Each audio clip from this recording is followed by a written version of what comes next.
प्यारे बच्चों, हमने कविता के बहाने पिछली वीडियो में दूसरे पद्यांश की सहप्रसंग व्याख्या की थी।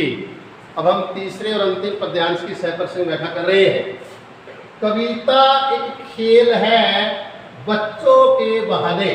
प्रसंग आपने वही कह रहा है कि ये पद्यांश हमारी हिंदी के पाठ्यक्रम की पुस्तक आरोह भाग 2 में संकलित कविता के बहाने कविता से लिया गया है। इसके कवि कुंवर नारायण जी है। इसमें कवि ने कविता की जो तुलना है वो बच्चे के खेल के साथ की है। कवि कह रहा है कि बच्चों के खेल के बहाने कविता भी एक शब्दों का खेल है। कवि कह रहा है कि बच्चों के खेल के बहाने कविता भी शब्दों का एक खेल है। कविता बाहर अंदर एक घर से दूसरे घर, कहता है,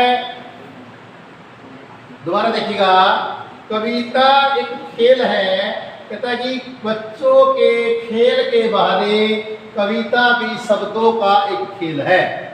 सॉरी, जिस प्रकार बच्चे, आपने ये बोला, मैंने पहले गलत बोला था कि जिस प्रकार बच्चे खेलते हुए बाहर से अंदर और एक घर से दूसरे घर में चले जाते हैं और किसी प्रकार का वो भेदभाव उनके मन में नहीं होता, इसी तरह कविता भी पढ़ने वालों और सुनने वाले दोनों के साथ जो है समान रूप से आनंद प्रदान करती है। कवि ये कहना चाहता है।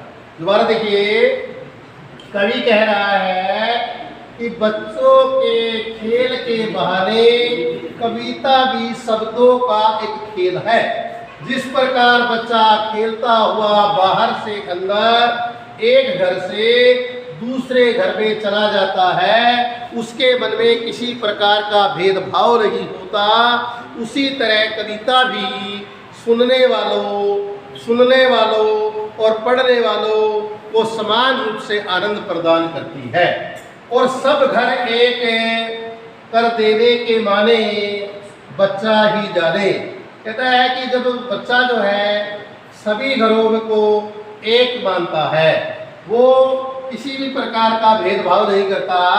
कहता है कि बच्चा सभी घरों को एक समान दृष्टि से देखता है, एक समान मानता है और सभी को वो एक कर देता है। सभी घरों को, चाहे वो दुश्मन का घर है, चाहे किसी पड़ोसी का घर है, चाहे किसी मित्र का घर है, चाहे खुद अपना घर है, कहता है सभी के घर को वो एक कर देता है। उसके माने का मतलब अर्थ, कहते हैं कि उसके अर्थ को बच्चा ही जानता है। और इसी तरह कविता भी समाज को जो है वो जोड़े रखती है। फिर आपने वही विशेष लिखना है कि इसमें जो है स्पष्ट किया गया है कि बच्चा जो है ना वो किसी भी प्रकार का जो है बच्चे के मन में किसी के प्रति जो है भेदभाव नहीं होता। इसी तरह साहित्यिक खड़ी बोली का प्रयोग किया है, तत्सम तद्भव शब्दों का प्रयोग हुआ है, प्रसाद गुण है, शांत रस है, अभिधा शब्द शक्ति का प्रयोग हुआ है।